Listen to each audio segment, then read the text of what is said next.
तो मेरे प्यारे दोस्तों, स्वागत है आपका अपना YouTube चैनल मोटिव स्टडी पर। किसी भी कम्पिटिटिव एग्ज़ाम की बेहतरीन तैयारी में सबसे ज़्यादा ज़रूरी होता है सेट प्रैक्टिस करना। सेट प्रैक्टिस करने का मतलब होता है कि एग्ज़ाम के सिलेबस और पैटर्न के आधार पर तैयारी को सटीक और स्ट्रॉन्ग बनाना, साथ में महत्वपूर्ण प्रश्नों का रिवीजन करना जो परीक्षा में बार बार पूछा जाता है। ठीक है, तो आपका रेलवे NTPC के लिए सबसे नया बुक जो आया है उसका हम लोग डिस्कशन कर रहे हैं। ठीक है, और इसका सेट नंबर 4 तक डिस्कशन कर चुके हैं और इसका लास्ट 5 सेट जो है प्रीवियस ईयर पेपर है उसका भी डिस्कशन पूरा फुल डिस्कशन करवा चुके हैं। जो लोग नहीं देखें वो लोग प्ले लिस्ट में जाकर जरूर देख लीजिएगा। तो आज हम लोग सेट नंबर 5 का डिस्कशन करेंगे। तो चलिए शुरू करते हैं। पहला क्वेश्चन है कि उन दवाओं को क्या कहा जाता है जो रिसेप्टर साइट से जुड़ती है तथा इसके कार्य को बाधा पहुंचाती है। क्वेश्चन क्या है कि उन दवाओं को क्या कहा जाता है जो रिसेप्टर साइट से जुड़ती है तथा इसके कार्य को बाधा पहुंचाती है। तो इसका करेक्ट आंसर है एंटागोनिस्ट कहलाता है। ठीक है, याद रखना है एंटागोनिस्ट कहलाता है। नेक्स्ट है दिल्ली की पहली महिला शासक कौन थी। तो दिल्ली की पहली महिला शासक थी रजिया सुल्तान थी। ठीक है, दिल्ली की पहली महिला शासक रजिया सुल्तान थी। अगर क्वेश्चन ऐसे भी पूछा जाए कि भारत की पहली महिला मुस्लिम शासिका कौन थी, तो रजिया सुल्तान थी। और रजिया सुल्तान किसकी बेटी थी, तो इल्तुतमिश की बेटी थी रजिया सुल्तान। 1236 से 1240 तक भारत में दिल्ली सल्तनत की शासिका थी रजिया सुल्तान। ठीक है, तो ये ध्यान रखना है। तो रजिया सुल्तान इल्तुतमिश की बेटी थी। ठीक है, अच्छा, इल्तुतमिश को गुलामों का गुलाम कहा जाता है क्योंकि मोहम्मद गौरी का गुलाम कुतुबुद्दीन ऐबक था और कुतुबुद्दीन ऐबक का गुलाम इल्तुतमिश था। ठीक है, अगर क्वेश्चन ये आ जाए कि दिल्ली सल्तनत का संस्थापक कौन था, तो कुतुबुद्दीन ऐबक था। गुलाम वंश का संस्थापक कौन था, तो कुतुबुद्दीन ऐबक था। लेकिन अगर पूछा जाए कि गुलाम वंश का वास्तविक संस्थापक कौन था, तो था इल्तुतमिश। ठीक है, इक्ता प्रणाली की शुरुआत किसने किया था, तो इल्तुतमिश ने किया था। ठीक है, इक्ता प्रणाली की शुरुआत इल्तुतमिश ने किया था। ये सारी चीज़ें आपको याद रखना है। नेक्स्ट है मैंगीफेरा इंडिका किसका वैज्ञानिक नाम है। तो मैंगीफेरा इंडिका आपको मालूम है ये आम का वैज्ञानिक नाम है। ठीक है, मैग्नीफेरा इंडिका ये किसका, आम का वैज्ञानिक नाम है। अब वैज्ञानिक नाम से भी कभी कभी प्रश्न पूछा जाता है, इसलिए आपको याद रखना है। जैसे अमरूद का वैज्ञानिक नाम क्या है, तो अमरूद का है सीडियम गुआवा, है ना, सीडियम गुआयावा। याद रखना है सीडियम गुआवा, ऐसे याद रखना है ना, सीडियम है ना, सीडियम गुआवा इसका वैज्ञानिक नाम है अमरूद का।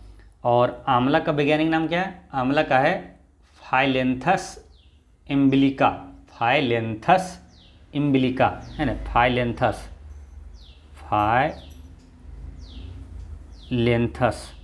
इम्बिलिका ये आंवला का वैज्ञानिक नाम है। कटहल का वैज्ञानिक नाम पूछे तो है आर्टोकार्पस हेटेरोफाइलस। आर्टोकार्पस हेटेरोफाइलस यानी कि ऐसे आर्टोकार्पस हेटेरोफाइलस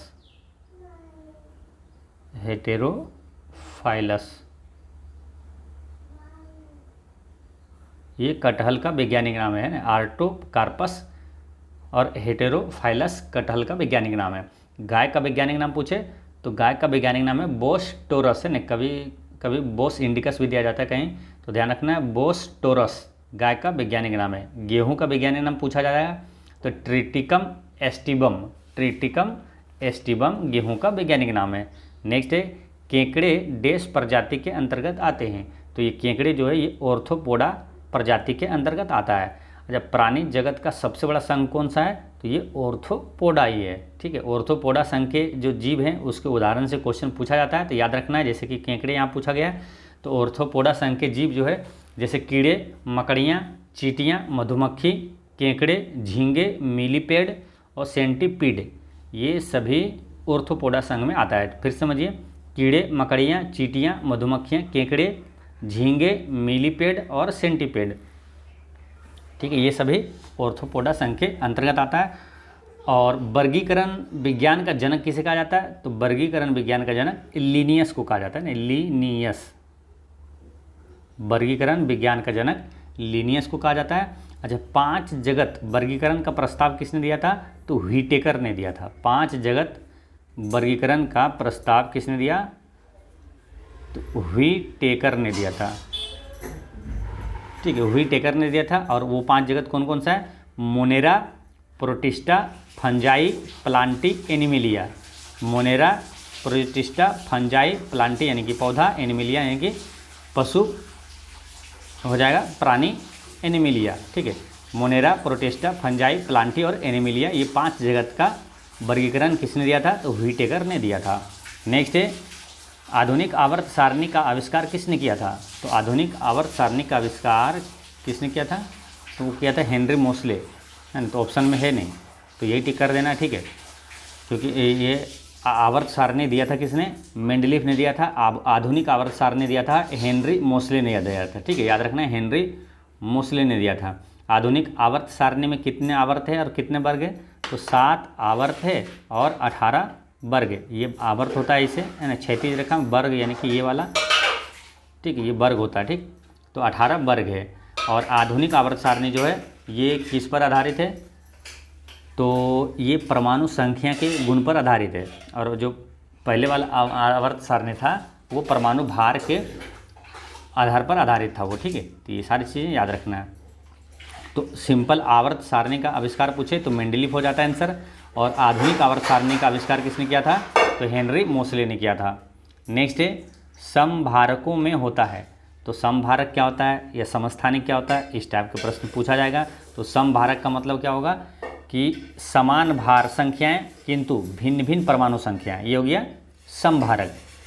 समभारक मतलब भार जो है परमाणु भार उसका बराबर रहेगा, सम रहेगा। ठीक है, बाकी परमाणु संख्या अलग अलग रहेगा। यही पूछेगा समस्थानिक में। तो समस्थानिक में क्या होता है? परमाणु संख्या समान रहेगा। समस्थानिक में परमाणु संख्या समान रहेगा और परमाणु भार उसका अलग अलग रहेगा। ठीक है, तो ये ध्यान रखना है। नेक्स्ट है, उसी प्रकार अगर पूछ लिया जाए सम न्यूट्रॉनिक, तो समान न्यूट्रॉन रहेगा, बाकी चीज़ें अलग अलग रहेगा। नेक्स्ट है कि प्रसिद्ध बृहदेश्वर मंदिर स्थित है। तो प्रसिद्ध बृहदेश्वर मंदिर कहाँ है? तो ये तमिलनाडु में है और तमिलनाडु के ये तंजावुर में है। ठीक है, प्रसिद्ध बृहदेश्वर मंदिर, बृहदेश्वर मंदिर का ही नाम है क्या? राजराजेश्वरम मंदिर। तो राजराजेश्वरम मंदिर का निर्माण किसने किया था? तो किया था राजा प्रथम ने किया था। राजा प्रथम ने किया था। ठीक है, इसी तरह क्वेश्चन आता है मीनाक्षी मंदिर कहाँ है? तो मीनाक्षी मंदिर भी तमिलनाडु में है। नेक्स्ट है कि मैथिली भाषा मुख्य रूप से किस राज्य में बोली जाती है? तो मैथिली भाषा मुख्य रूप से असम में बोली जाती है। ठीक है, मैथिली बिहार में भी बोला जाता है लेकिन मुख्य रूप से असम में बोला जाता है। यहाँ पर आंसर इसका असम दिया हुआ है। ठीक है, तो असम में मुख्य रूप से बोली जाती है। अब प्रश्न इससे ज़्यादा महत्वपूर्ण ये आ जाएगा कि मैथिली भाषा को भारत के जो संविधान में ये कब जोड़ा गया था। ठीक है, तो भाषा जो शुरुआत में कितना 14 भाषा थी, बाद में 8 भाषा जोड़ा गया, तो टोटल अभी कितना है? वर्तमान में 22 भाषा है। तो संविधान के जो है किस अनुसूची में 22 भाषा का उल्लेख है? तो 8वीं अनुसूची में 22 भाषा का उल्लेख है। तो ये जो बाद में 8 भाषा जोड़ा गया, तो ये कब कब जोड़ा गया, ये निश्चित रूप से पूछा जाएगा। तो इसको याद रखना है। ठीक है, काफ़ी महत्वपूर्ण प्रश्न है, कतई जहर प्रश्न है, याद रखना है कब कब जोड़ा गया है। तो जैसे कि पहला भाषा याद रखेंगे क्या? पहला जोड़ा गया था सिंधी। सिंधी कब जोड़ा गया था? तो इसको याद रखना है, सिंधी 67 यानी कि सिंधी भाषा को 1967 में जोड़ा गया था। फिर 3 भाषा को जोड़ा गया था, नेपाली, मणिपुरी और कोंकणी को जोड़ा गया था 1992 में।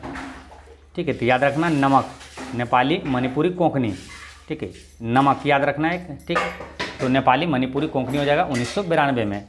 ये 4 भाषा हो गया। और फिर 4 भाषा को जोड़ा गया था 2003 में, वो था बोडो, डोंगरी, मैथिली, संथाली। बोडो, डोंगरी, मैथिली, संथाली 2003 में। ठीक है, 2003 में जोड़ा गया था बोडो, डोंगरी, मैथिली, संथाली 2003 में जोड़ा गया था। ठीक, नेक्स्ट है क्वेश्चन नंबर 9।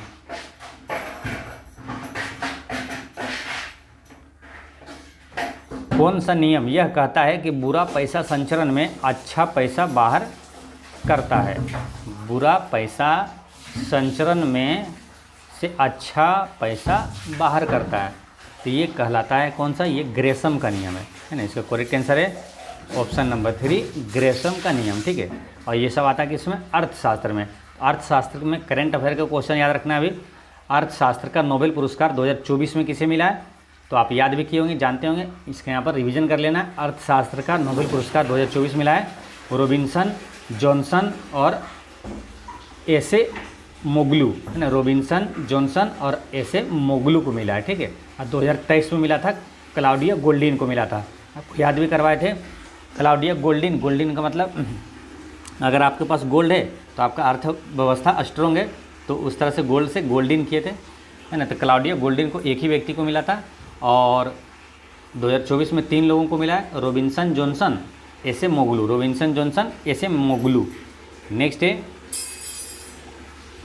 CFC के उत्पादन को घटाने के लिए एक प्रोटोकॉल है, उसे किस नाम से जाना जाता है? CFC मतलब क्लोरोफ्लोरोकार्बन, तो ये किस नाम से जाना जाता है? मॉन्ट्रियल प्रोटोकॉल से, ठीक है। क्वेश्चन ऐसे भी डायरेक्ट पूछा जाएगा, मॉन्ट्रियल प्रोटोकॉल का संबंध किससे? तो ओजोन संरक्षण से। ओजोन का सूत्र क्या था? O3 होता है। ओजोन दिवस कब मनाया जाता है? ओजोन संरक्षण दिवस 16 सितंबर को मनाया जाता है।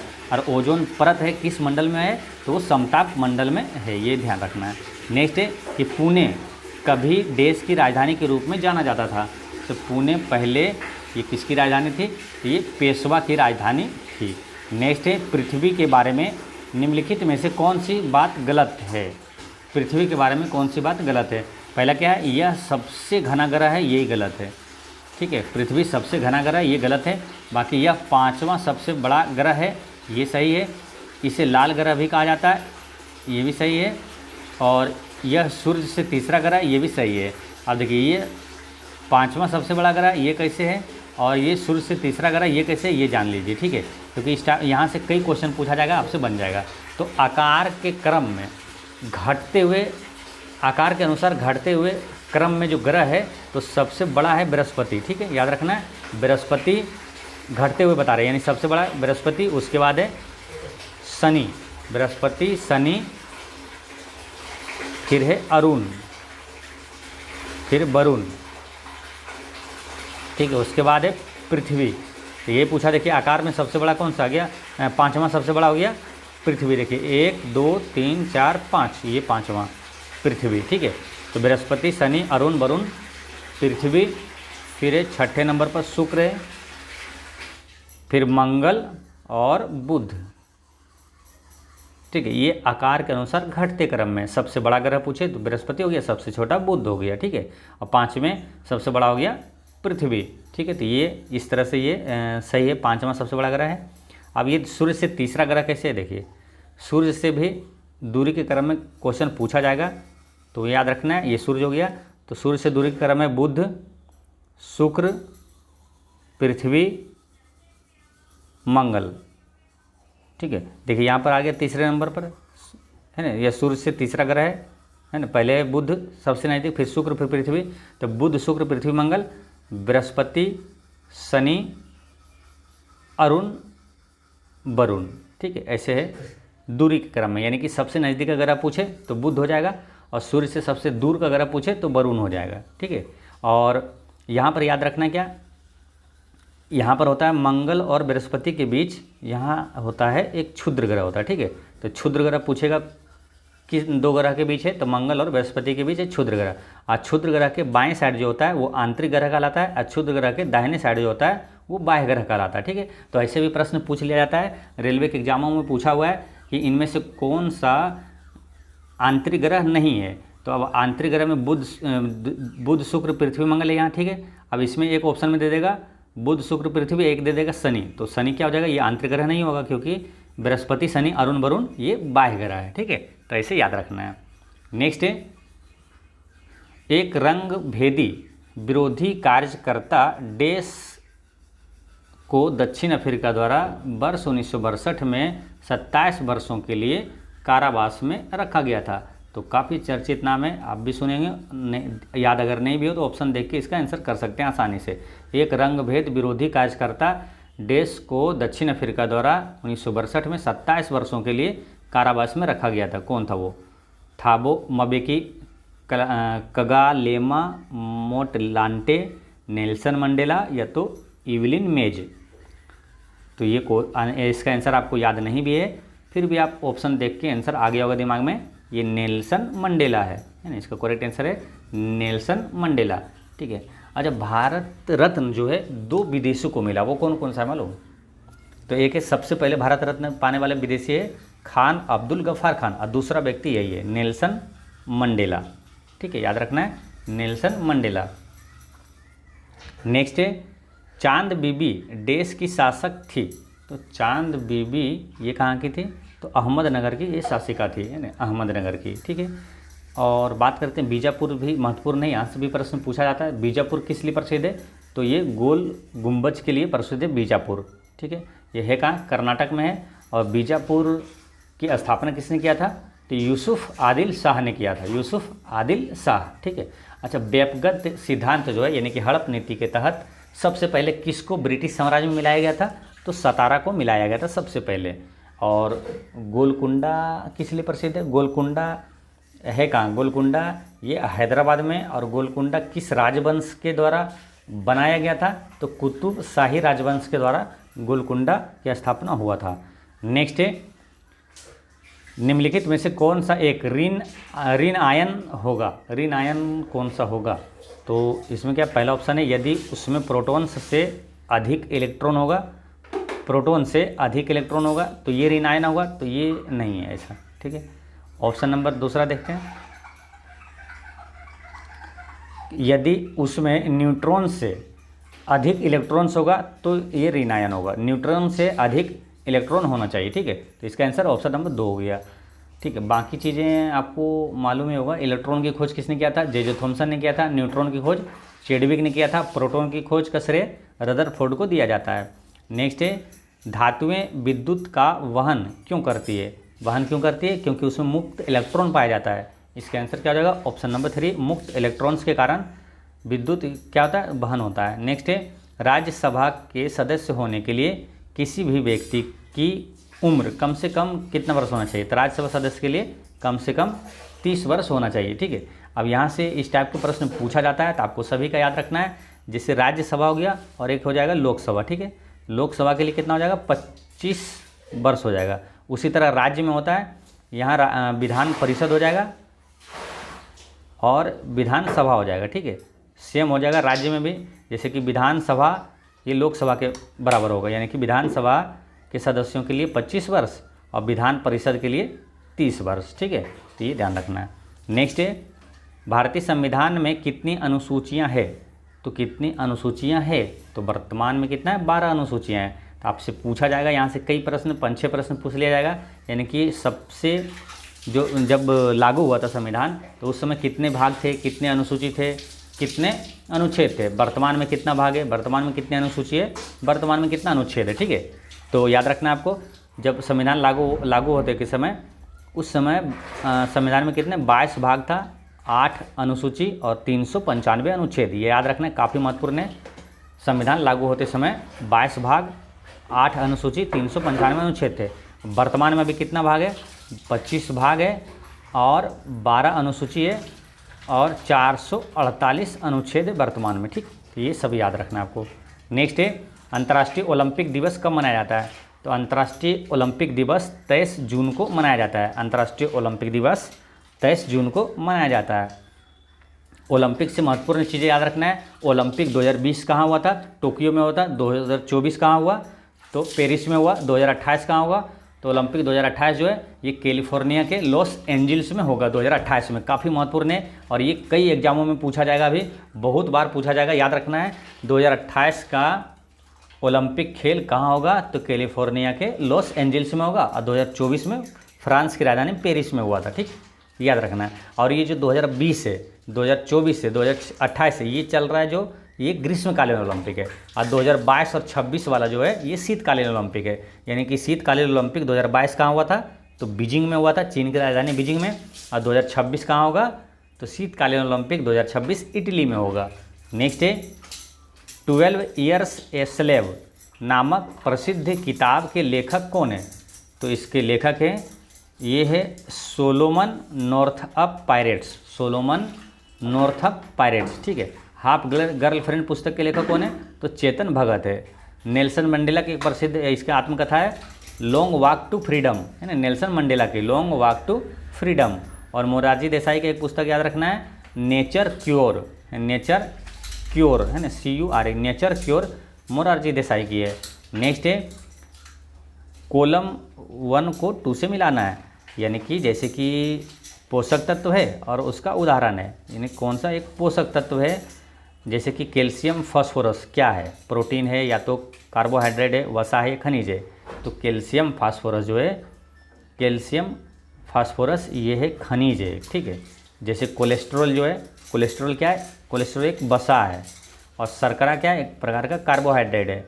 और नीचे है आपका मायोसिन, मायोसिन क्या है, तो एक प्रोटीन है, ठीक है। मायोसिन एक प्रोटीन है, ठीक है, ऐसे समझिए फिर से, मायोसिन एक प्रोटीन है, शर्करा क्या है, ये शर्करा हो गया आपका कार्बोहाइड्रेट, कोलेस्ट्रॉल क्या है, वसा है, और कैल्शियम फास्फोरस एक खनिज है। तो इस तरह से इसका आंसर क्या हो जाएगा, ऑप्शन नंबर 4 इसका करेक्ट आंसर है, ठीक। नेक्स्ट क्वेश्चन है, निम्न में से किस निकाय से प्रदूषण व्यवस्था और पर्यावरणीय स्वास्थ्य कार्यक्रम की शुरुआत की है? किस निकाय ने, किसने किया प्रदूषण व्यवस्था और पर्यावरणीय स्वास्थ्य कार्यक्रम की शुरुआत? विश्व बैंक ने किया था। विश्व बैंक की स्थापना कब हुआ था?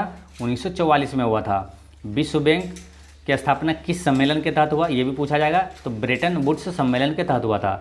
और विश्व बैंक और IMF अंतर्राष्ट्रीय मुद्रा कोष, ये दोनों का याद रखना है, दोनों का सेम चीज़ें हैं। यानी कि IMF का भी स्थापना 1944 में हुआ था और ब्रेटन वुड्स सम्मेलन के तहत हुआ था। और ये दोनों का मुख्यालय कहाँ है? वाशिंगटन DC में है ना। IMF और विश्व बैंक दोनों का मुख्यालय अमेरिका के वाशिंगटन DC में है। नेक्स्ट है, देश में सबसे बड़ा सार्वजनिक क्षेत्र का संगठन कौन सा है?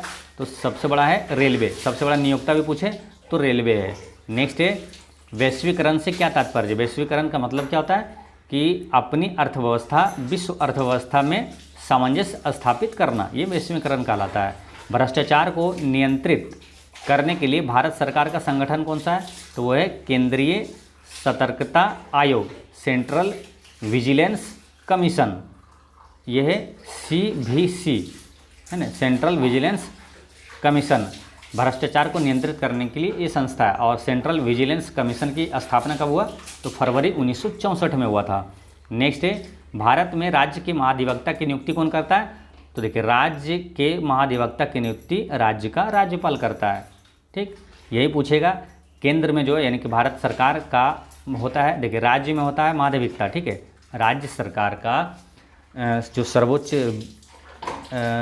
विधि अधिकारी होता है, कानूनी सलाहकार होता है, वो महाधिवक्ता होता है। और भारत सरकार का जो होता है कानूनी सलाहकार, वो होता है महान्यायवादी। तो राज्य में होता है महान्यायवादी और केंद्र में होता है राज्य में होता है महाधिवक्ता और केंद्र में होता है महान्यायवादी।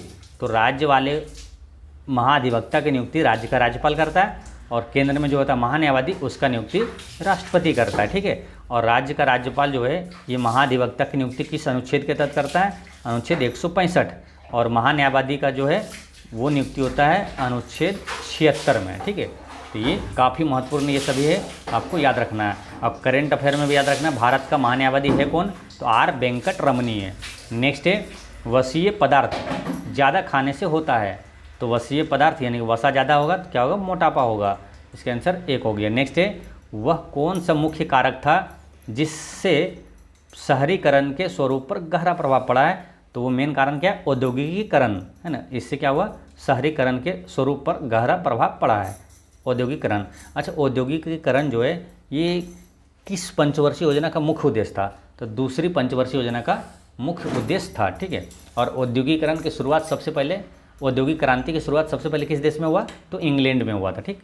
नेक्स्ट है, सामान्य व्यक्ति का औसत बौद्धिक स्तर यानी कि IQ कितना होता है एक सामान्य व्यक्ति का? तो IQ होता है 90 से 110 होता है। नेक्स्ट है, केंचुए में श्वसन अंग का नाम है। तो केंचुआ जो है श्वसन करता है किससे? गीली त्वचा से, गीली त्वचा से। केंचुआ द्विलिंगी जीव है और एनिलिडा संघ में आता है। केंचुआ किस संघ में आता है? एनेलिडा संघ में आता है। और किसान का मित्र किसे कहा जाता है? तो केंचुआ को कहा जाता है।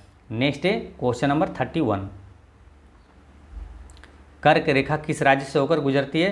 तो कर्क रेखा किस राज्य से होकर गुजरती नहीं है, है, किस राज्य से होकर नहीं गुजरती है, तो इसमें उड़ीसा से नहीं गुजरती है। आप बचपन में ही याद किए होंगे, मित्र पर गमछा झार, यानी 8 राज्यों से होकर गुजरती है, भारत के 8 राज्यों से कर्क रेखा गुजरती है मित्र पर गमछा झार, यानी कि क्या होता है मित्र पर गमछा झार, यानी कि मिजोरम, त्रिपुरा, मित्र पर यानी कि पश्चिम बंगाल, राजस्थान, गमछा यानी गुजरात, मध्य प्रदेश, छत्तीसगढ़, झार यानी कि झारखंड। ठीक है, तो ये 8 राज्यों से होकर गुजरती है कर्क रेखा। ठीक है, और कर्क रेखा 23.5 डिग्री उत्तरी अक्षांश को कर्क रेखा कहा जाता है। तो ये याद रखना है, ये लाइन मित्र पर गमछा झार।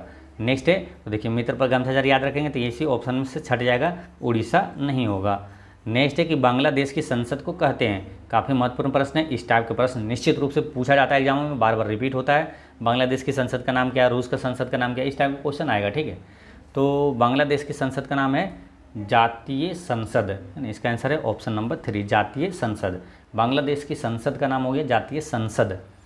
और बात करते हैं बांग्लादेश की राजधानी ढाका, बांग्लादेश की मुद्रा का नाम है टका। ठीक है, अच्छा एक ये क्वेश्चन जो है राष्ट्रीय पंचायत, ये किस देश की संसद का नाम है, ये भी काफ़ी महत्वपूर्ण, नेपाल की संसद का नाम है राष्ट्रीय पंचायत।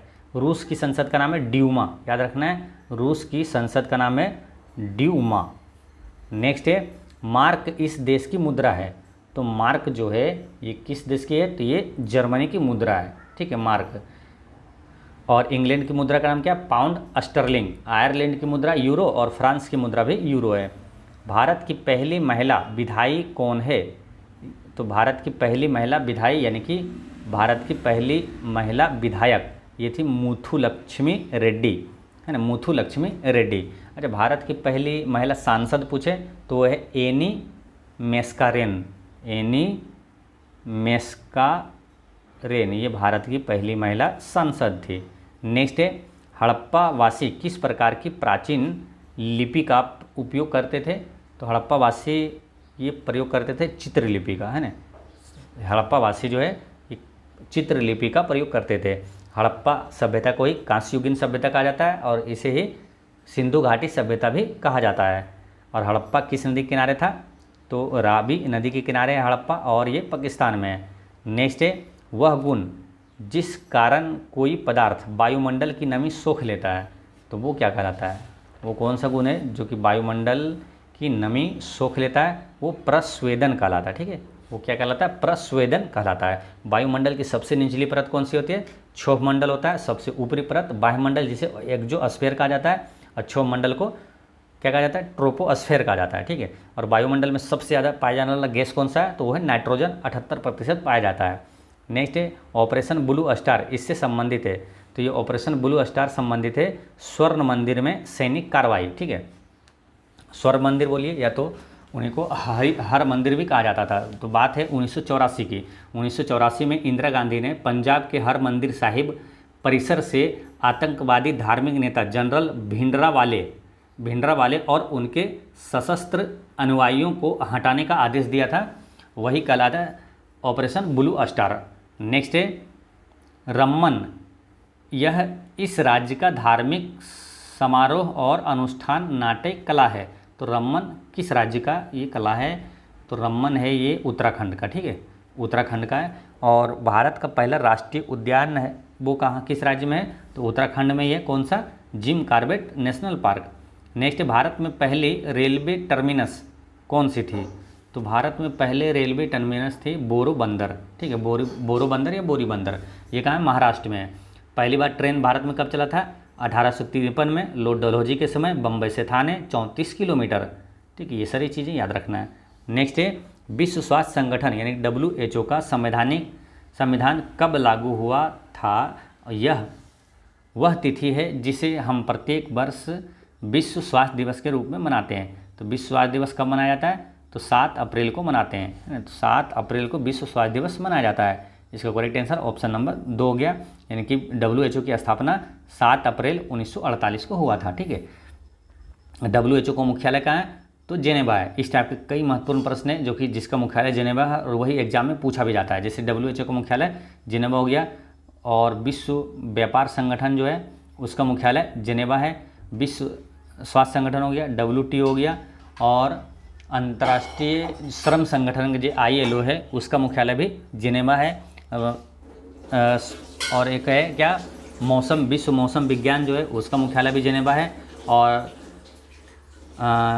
ये क्या है आपका रेड क्रॉस है ना, रेड क्रॉस का मुख्यालय भी जिनेवा है। ठीक है, तो ये सभी महत्वपूर्ण है, क्वेश्चन याद रखना है, ये सब का मुख्यालय जिनेवा। ठीक है, तो दोस्तों इस तरह से आपका सेट नंबर 5 का पूरा जो GK GS का प्रश्न है वो पूरा 40 प्रश्न होता है समाप्त। और पिछले वीडियो मैंने आपसे क्वेश्चन पूछा था कि 75वां गणतंत्र दिवस 2024 का मुख्य अतिथि कौन थे, तो वो थे इमैनुअल मैक्रोन थे। ठीक है, और आज का क्वेश्चन है कि 75वां गणतंत्र दिवस में किस राज्य को सर्वश्रेष्ठ झांकी का पुरस्कार मिला है। तो इसका आंसर आप कमेंट में दीजिएगा, और जो भी डाउट हो आप कमेंट में पूछिएगा। और एक चीज़ हमें से याद रखना है, आपकी मुस्कान एक अनमोल खजाना है, इसे छोटी छोटी बातों में खोने ना दें। पढ़ते रहें।